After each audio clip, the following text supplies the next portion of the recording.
ಆಕಾಶವಾಣಿ ಮೈಸೂರು.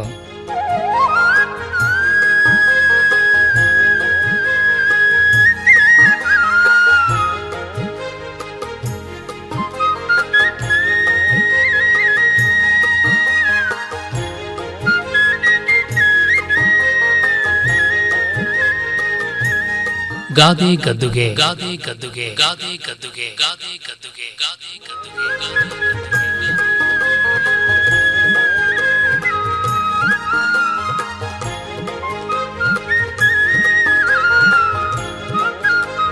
ರಚನೆ ಹಾಗೂ ಪ್ರಸ್ತುತಿ ಡಾಕ್ಟರ್ MS ವಿಜಯ ಹರನ್.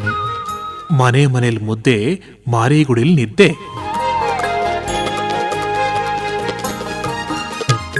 ಅಕ್ಕ ಅಕ್ಕ ಬಂದೆ.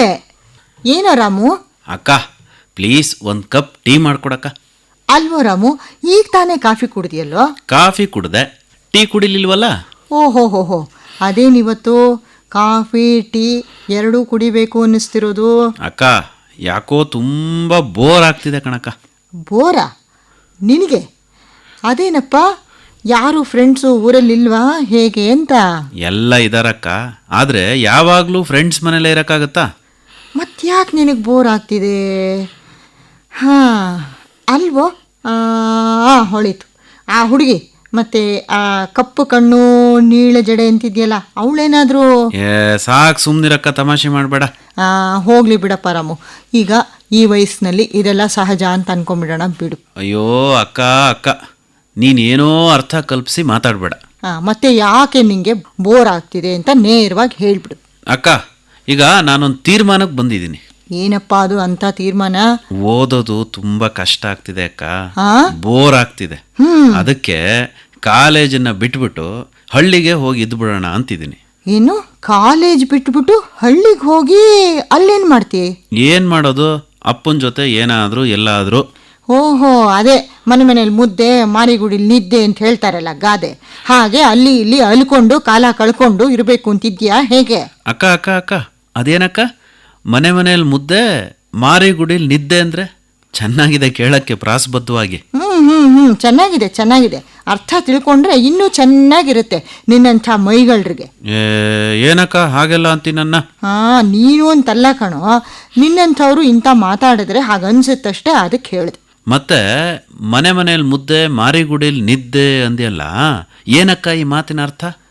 ನೋಡು ರಾಮು, ಕೆಲವರು ನಿಶ್ಚಿಂತೆಯಿಂದ ತಮಗೆ ಯಾವ ಜವಾಬ್ದಾರಿನೂ ಇಲ್ಲ ಅಂತ ತಿಳ್ಕೊಂಡು ಹಾಯಾಗಿ ಅಲ್ಲಿ ಇಲ್ಲಿ ತಿರುಗಾಡ್ತಾ ಇರ್ತಾರಲ್ವಾ. ಅಕ್ಕ ನಾನಂತೂ ತುಂಬಾ ಜನ ಈ ಥರದವ್ರು ನೋಡಿದ್ದೀನಕ್ಕ. ಅಪ್ಪ ಅಮ್ಮ ದುಡ್ದಿದ್ದ ದುಡ್ಡನ್ನ ಚೆನ್ನಾಗಿ ಖರ್ಚು ಮಾಡೋದು, ದುಡ್ಡು ಖಾಲಿ ಆದಮೇಲೆ ಅಲ್ಲಿ ಇಲ್ಲಿ ಸುತ್ತಾಡ್ತಿರೋದು, ಎಲ್ಲೋ ಊಟ ಮಾಡೋದು, ಎಲ್ಲೋ ನಿದ್ದೆ ಮಾಡೋದು. ಇನ್ನೂ ಕೆಲವ್ರು ಇರ್ತಾರಪ್ಪ, ಕೆಲ್ಸಕ್ಕೆ ಹೋಗೋಕ್ಕೆ ಸೋಮಾರ್ತನ ಅವ್ರಿಗೆ. ಮನೆಯಲ್ಲಿ ಇನ್ಯಾರು ದುಡಿಯೋರಿದ್ರೆ ಅವರು ದುಡಿದು ತಂದು ಹಾಕಿದ್ದನ್ನು ತಿನ್ಕೊಂಡು ಯಾವ ಜವಾಬ್ದಾರಿ ಕರ್ತವ್ಯನೂ ಇದೆ ಅಂತ ಭಾವಿಸದೆ ಬೇಜವಾಬ್ದಾರಿತನದಿಂದ ಕಾಲ ಕಳೆಯೋದು. ಮತ್ತೆ ನೀನು ನೋಡಿಲ್ವಾ, ಹಿಂದಿನ ಮನೇಲಿ ಇದ್ರಲ್ಲ ಒಬ್ಬರು, ಪಾಪ ಆಕೆ ಗಂಡ ಅವನಿಗೇನು ಕೆಲಸನೇ ಮಾಡ್ತಾ ಇರಲಿಲ್ಲ. ಯಾವ ಕೆಲಸಕ್ಕೆ ಹೋಗಲಿ 3 ದಿನ ಹೋಗೋದು, 4ನೇ ದಿನ ನನಗೆ ಬೇಜಾರು ಅಂತ ಮನೇಲಿ ಬಂದು ಕೂತ್ಕೊಂಡ್ಬಿಡೋದು. ಪಾಪ ಆಕೆ ಅವ್ರಿವ್ರ ಮನೆ ಕೆಲಸ ಎಲ್ಲ ಮಾಡಿ ಮಕ್ಕಳನ್ನ ಎಲ್ಲರೂ ಸಾಕ್ತಾ ಇದ್ಲು. ಎಷ್ಟು ಬೇಜಾರಾಗಲ್ವಾ ಗಂಡಸು ಹಾಗೆ ಕೂತ್ಕೊಂಡು ತಿಂತಾ ಕೂತಿದ್ರೆ? ಎಷ್ಟೋ ದಿನ ಮನೆಗೇ ಬರೋದಿಲ್ಲ, ಎಲ್ಲೋ ನಿದ್ದೆ ಮಾಡ್ತಾ ಇದ್ದೆ ಅಂತ ಹೇಳ್ಬಿಡೋದು. ಆ ಆತಂಕ ಬೇರೆ ಅವಳಿಗೆ, ಮನೆಗೆ ಬಂದಿಲ್ವಲ್ಲ ಅಂತನ್ಬಿಟ್ಟು, ಜೊತೆಗೆ ಮಕ್ಕಳನ್ನ ಸಾಕಬೇಕಲ್ಲ ಅನ್ನೋ ಒಂದು ಜವಾಬ್ದಾರಿ ಆತಂಕ. ಅವನು ಏನು ಕೆಲಸ ಮಾಡಿದೆ, ಅವಳು ತಂದಿದ್ದ ದುಡ್ಡನ್ನು ಕೂಡ ತಾನೇ ಖರ್ಚು ಮಾಡಿಬಿಡೋದು, ಕಿತ್ಕೊಂಡು ಬಿಡೋದು. ಮತ್ತು ತಂದಿದ್ದ ಆಹಾರಗಳು, ತಿನ್ನೋ ಪದಾರ್ಥಗಳನ್ನೆಲ್ಲ ತಾನು ತಿನ್ಕೊಂಡು ಯಾವಾಗಲೂ ಮನೆ ಬಿಟ್ಟು ಹೊಟ್ಟೋಗೋದು. ಹೀಗೆಲ್ಲ ಮಾಡೋವಂಥ ಉದಾಹರಣೆಗಳು ಒಂದೆರಡು ನಾವು ನೋಡಿದ್ರು ಈ ಪ್ರಪಂಚದಲ್ಲಿ ಎಷ್ಟು ನಡೀತಾ ಇರುತ್ತಲ್ವಾ. ಸಂಸಾರಿಗಳಾಗಿದ್ರಂತೂ ಮುಗ್ದೇ ಹೋಯ್ತಲ್ವೇನಕ್ಕ, ಅವ್ರನ್ನ ಕಟ್ಕೊಂಡವ್ರ ಪಾಡು ನರಕಾನೆ ಅಲ್ವೇನಕ್ಕ. ಈಗ ಹೇಳಿದ್ನಲ್ಲ, ಆ ಥರದ್ದು ಎಷ್ಟು ಸಂಸಾರಗಳು. ಮತ್ತೆ ಇಂಥ ಬೇಜವಾಬ್ದಾರಿಯಿಂದ ಇರೋ, ನಿಶ್ಚಿಂತೆಯಿಂದ ಕಾಲಹರಣ ಮಾಡೋ ವ್ಯಕ್ತಿಗಳನ್ನ ಟೀಕಿಸೋದಕ್ಕೆ ಅಂತಲೇ ಈಗ ಅದೇ ಹುಟ್ಕೊಂಡಿದೆ ಅಂತ ನನಗನ್ಸುತ್ತಪ್ಪ. ತನ್ನ ಮನೆ, ತನ್ನ ಶ್ರಮದ ದುಡಿಮೆ ಅನ್ನೋ ಅಭಿಮಾನನೇ ಇಂಥವ್ರಿಗೆ ಇರೋದಿಲ್ಲ ಅಲ್ವೇನಕ್ಕ. ಖಂಡಿತ. ಮತ್ತೆ ಎಲ್ಲಿ ಯಾರ ಮನೇಲಿ ಬಿಟ್ಟು ಊಟ ಸಿಕ್ಕುತ್ತೆ ಅಲ್ಲಿ ಹೋಗಿ ತಿನ್ನೋದು, ಮತ್ತೆ ಇನ್ನು ಊರ್ ಗುಡಿಲೋ ಅಲ್ಲಿ ಇಲ್ಲಿ ಕಟ್ಟೆ ಮೇಲೋ ಮಲ್ಕೊಂಡು ಕಾಲ ಕಳೆಯೋದು ನೋಡಿರ್ಬೇಕಲ್ಲ ನೀನು ಇಂಥವ್ರನ್ನ ನಮ್ಮ ಹಳ್ಳಿ ಕಡೆ ಎಲ್ಲ. ಅಲ್ಲ ಅಕ್ಕ, ಹಳ್ಳಿ ಕಡೆ ಅಷ್ಟೇ ಅಲ್ಲ, ಈ ನಗರದಲ್ಲೂ ಇರ್ತಾರಲ್ವಾ. ನಾನು ನೀನು ಬೆಂಗಳೂರಿಗೆ ಹೋದಾಗ ಅಲ್ಲೇ ನೋಡಿರ್ಲಿಲ್ವಾ, ಈ ಪಾರ್ಕ್ ಅಲ್ಲಿ ಸುಮ್ಮನೆ ಮಲಗಿರ್ತಾರೆ, ಇಲ್ಲ ರಸ್ತೆ ಪಕ್ಕದಲ್ಲಿರೋ ಕಲ್ ಬೆಂಚಿನ ಮೇಲೆ ಮಲಗಿರ್ತಾರೆ. ಯಾವ ರೀತಿ ಮಾನ ಅಭಿಮಾನ ಗೊತ್ತು ಗುರಿ ಒಂದೂ ಇರಲ್ಲ. ಆರಾಮಾಗಿ ನಿರಾಳವಾಗಿ ನಿದ್ದೆ ಮಾಡ್ಕೊಂಡು ಸಿಕ್ಕ ಕಡೆ ಊಟ ಮಾಡ್ಕೊಂಡು ಕಾಲ ಕಳೀತಾ ಇರ್ತಾರಲ್ವೇನಕ್ಕ. ಈ ಬಸ್ ಸ್ಟ್ಯಾಂಡು ರೈಲ್ವೆ ಸ್ಟೇಷನ್ಗಳಲ್ಲೂ ನಾವು ನೋಡ್ತೀವಲ್ಲ, ಅಲ್ಲೇ ರಾತ್ರಿ ಎಲ್ಲ ಮಲಗಿರ್ತಾರೆ, ಎಲ್ಲೋ ತಿರುಗ್ತಾ ಇರ್ತಾರೆ. ಅಲ್ಲಿ ಬಂದು ಜಾಗನೂ ಇರುತ್ತಲ್ಲ ಸ್ವಲ್ಪ ಆರಾಮಾಗಿ ಅವ್ರಿಗೆ, ಯಾವುದೋ ಬಸ್ ಕಾಯೋ ಹಾಗೆ ರೈಲು ಕಾಯೋ ಹಾಗೆ ಅಲ್ಲಿ ಮಲ್ಕೊಂಡು ಕಾಲ ಕಳೀತಾ ಇರ್ತಾರೆ. ಅದೇ ಹೇಳ್ತಾರಲ್ಲಕ್ಕ, ಚಿಂತೆ ಇಲ್ದಲೇ ಇರೋರ್ಗೆ ಸಂತೆಲೂ ನಿದ್ದೆ ಬಂತು ಅನ್ನೋ ಹಾಗೆ.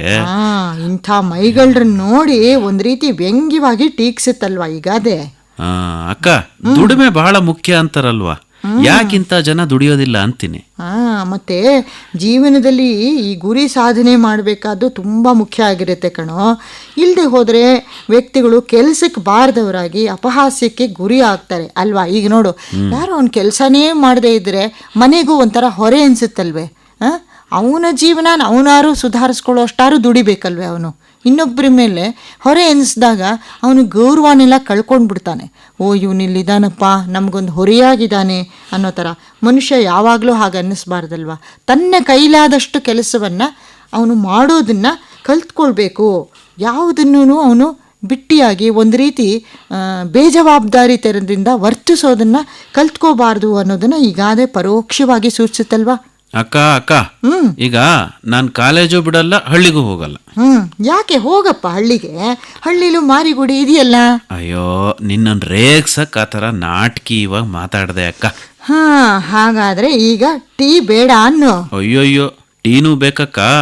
ಫ್ರೆಶ್ ಆದ ಟೀನ ಕುಡಿದು ಆರಾಮಾಗಿ ಕೂತ್ಕೊಂಡು ಓದ್ತೀನಿ. ಈಗ ಜಾಣ. 1 ನಿಮಿಷದಲ್ಲಿ ಟೀ ರೆಡಿ, ಓಕೆನಾ?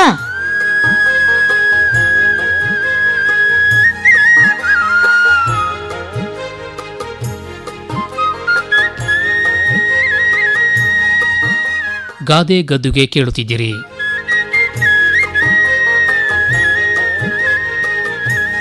ರಚನೆ ಹಾಗೂ ಪ್ರಸ್ತುತಿ ಡಾಕ್ಟರ್ MS ವಿಜಯ ಹರನ್.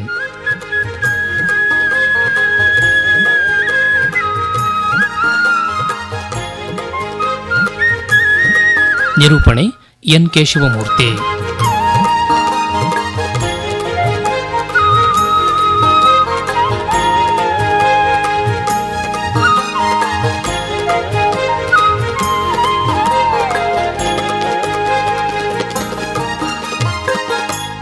ಈ ಕಾರ್ಯಕ್ರಮ ಆಕಾಶವಾಣಿ ಮೈಸೂರು ಕೇಂದ್ರದಿಂದ ಮೂಡಿಬಂತು.